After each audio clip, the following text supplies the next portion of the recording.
Hello everyone, in this video I'm going to explain your Spark Notes Notes in Motion assignment so that you know exactly what you're doing, why you're doing it, and how to earn the most amount of points.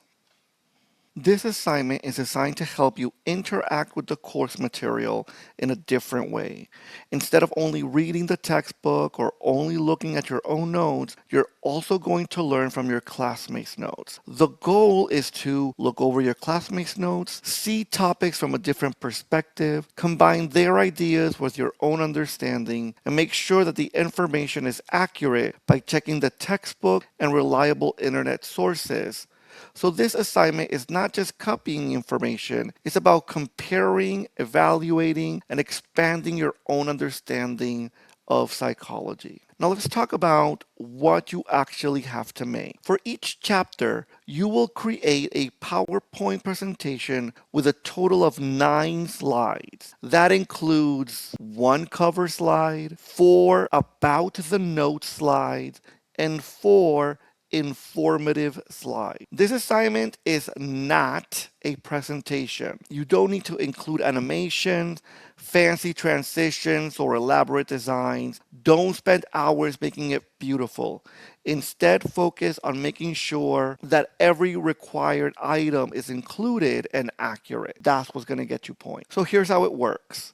First, you will choose 4 classmates' notes to look at. You're going to look at their ink blots. For each student note, you will make 1 about the notes slide and 1 informative slide. That gives you 8 content slides in total. Now let's start with the cover page. Your cover page should include your name, my name, Dr. Rivera, and the chapter number or the chapter title that you're focusing in. Simple and clear. Now, when you're going to do the About the Notes slide, remember you're going to make 4 of these, 1 for each classmate's notes you reviewed. At the top of the slide, include a header that says something like About Sarah's Notes or about John's notes. Then in the actual slide, write the chapter, write the section number, and at least 2 sentences where you critique or discuss the notes. Here, you're going to tell me things like what you liked about the notes. Do you think that these notes were helpful? Were they confusing? Were they effective or not effective? Did the student organize the information well? Did they use good examples? Was there anything that you might include in your own notes where you go like, oh, I like the way they did that. I might include that in my own notes. Now, you don't have to do it. Just tell me about it here. Or you might tell me something you realized is not helpful. The point is to thoughtfully reflect on how different people learn and organize information. You should also include a screenshot from the student's notes and a caption underneath it. This is an example here where you see about Sarah's notes. Notice that there is a picture or a screenshot of Sarah's notes and a caption where I describe what Sarah's notes were about, and then a little blurb about what I thought about Sarah's notes. Now let's talk about the informative slides.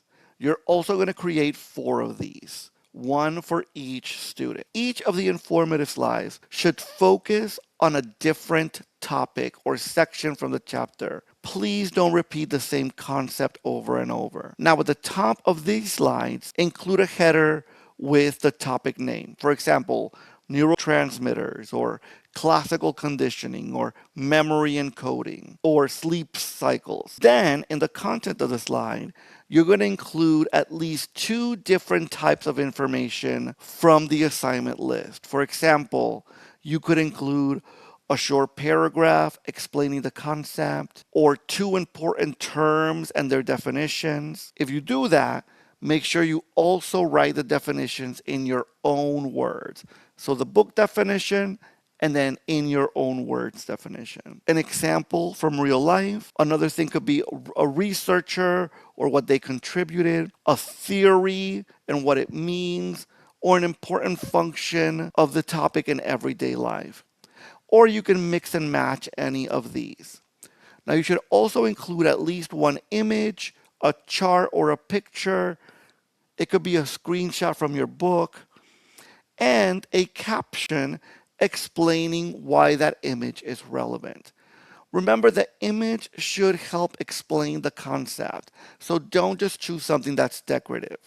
Here's an example. Here says neurotransmitters. I chose key definitions, a real life example, and then I chose an image from the book and I captioned it. Here's about trichromatic theory, a blurb about what it is.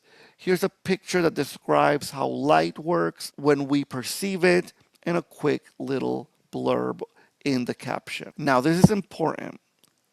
You are being graded on the accuracy of the slide. So double check your definitions, your explanations, your examples, your terminology. Use the textbook first and then use reliable internet sources for clarification as you need them. Finally, when you finish your PowerPoint, upload it into two places: the discussion board for the correct chapter and the NoteSpark assignment submission area in Canvas. Make sure that you upload it to both so that you receive full credit. Overall, this assignment is meant to help you improve your note-taking skills, learn from your classmates, and reinforce some of the more important concepts from each chapter.